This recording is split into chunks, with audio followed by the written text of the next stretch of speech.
ഇറാനെ സാമ്പത്തികമായി തളർത്താൻ പുതിയ തന്ത്രങ്ങൾ മെനയുകയാണ് അമേരിക്ക.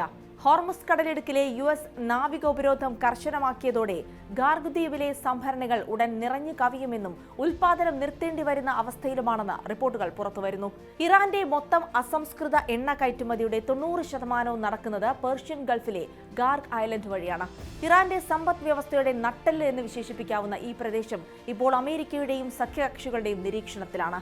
ദ്വീപിന്റെ സംഭരണ ശേഷി ഏകദേശം 30 മുതൽ 34 മില്യൺ ബാരലാണ്. സാധാരണയായി ഇതിന് പകുതിയോളമേ നിറയ്ക്കാറുള്ളൂ.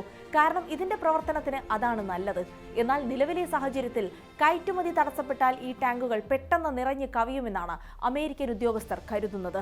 അടുത്ത ഏതാനും ദിവസങ്ങൾക്കുള്ളിൽ ഗാർഗ് ദ്വീപിലെ എണ്ണശേഖരം പൂർണ്ണമാകും.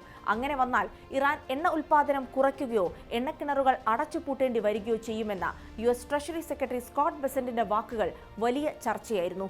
ഇറാന്റെ സമ്പദ് വ്യവസ്ഥയ്ക്ക് എണ്ണ വരുമാനം നിർണായകമാണ്. സർക്കാരിന് ലഭിക്കുന്ന പണത്തിന്റെ പകുതിയും വരുന്നത് ഈ മേഖലയിൽ നിന്നാണ്. എണ്ണ കയറ്റുമതി മുടങ്ങിയാൽ ഇറാന്റെ സൈനിക രാഷ്ട്രീയ ആവശ്യങ്ങൾക്കുള്ള പണം ഇല്ലാതാകും.